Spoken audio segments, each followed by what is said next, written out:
Welcome to this explainer. Today, we're jumping right from the macro-level cosmic creation of the universe we saw in Genesis 1 straight into the incredibly intimate, deeply personal blueprint of humanity laid out in Genesis chapter 2.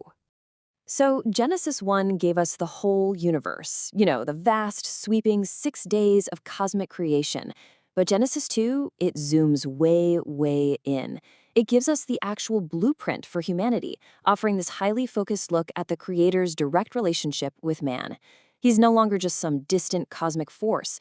Here, the text presents him as a provider, a teacher, and a father.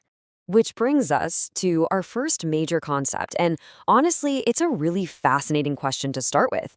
Why did the creator of the universe need to take a day off? It's something to ponder, right? Especially when we're talking about an all-powerful God who, by definition, literally doesn't get physically exhausted. Section 1. The meaning of divine rest. There's actually a massive contrast between how we usually view rest and how God modeled it here in the text. Think about human rest. We usually view it as just recovering from pure exhaustion, right? Just collapsing after a long week. But God's rest is completely different. God wasn't tired. His work was simply complete. By stopping on the seventh day, he was blessing it, making it holy, and establishing a Sabbath design specifically meant for worship, renewal, and fellowship. Just listen to this from Genesis 2:2. And on the seventh day, God ended his work which he had made, and he rested. This really sets up a profound theological pattern. The text is showing us that humans are not machines.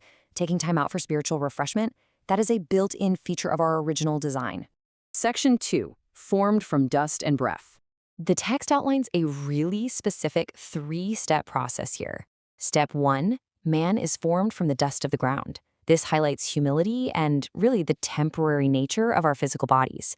Step 2, the breath of life is given, showing a purely spiritual origin.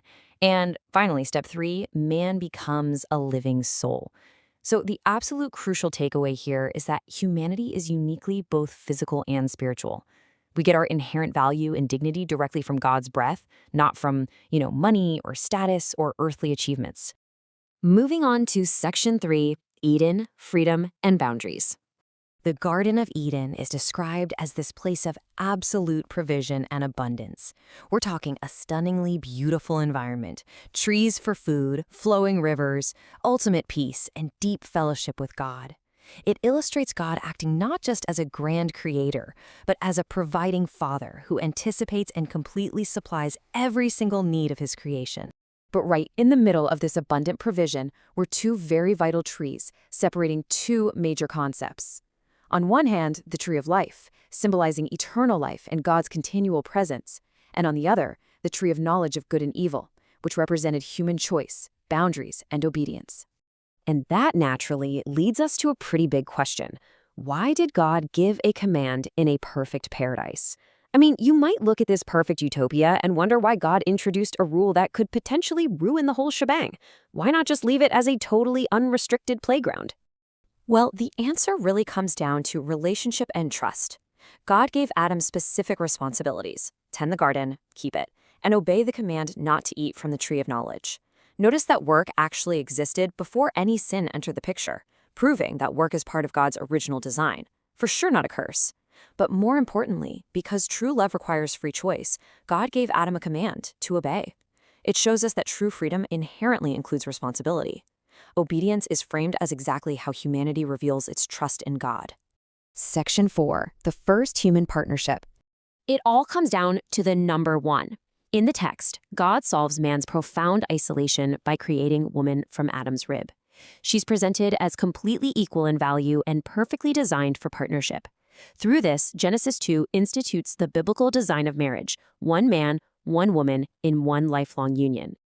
The text sums it up beautifully in Genesis 2:24, and they shall be one flesh. This demonstrates the profound idea that we are fundamentally designed for community and companionship. Marriage is ordained here to be a loving unity that reflects a much greater purpose in nature. Finally, Section 5, Living the Blueprint Today. It is so fascinating to map out these theological parallels because Genesis 2 isn't treated just as some ancient history lesson. For many, it's a profound prologue pointing directly to fulfillment in Jesus Christ. Think about it. The physical breath of life points to Jesus giving spiritual life. The tree of life shadows the eternal life found through Christ. That Sabbath rest, actually, it points directly to the true spiritual rest Jesus provides. And the marriage union beautifully reflects the relationship between Christ and the church. It's like a giant puzzle, and it's all connected. That leads us right to this incredible promise from Matthew 11:28. Come unto me, all ye that labor and are heavy laden, and I will give you rest. This brings us perfectly full circle. It ties the divine rest established way back on the very first seventh day of creation straight to the deep spiritual rest offered to us today. As we wrap up this explainer, I want to leave you with one final provocative thought. What does life actually look like when it follows this original blueprint? This ancient text challenges us to view our own daily work, our deep need for rest, and the absolute importance of our relationships through a completely different lens. Think about it. Thanks for joining me on this deep dive, and keep seeking to understand the blueprint.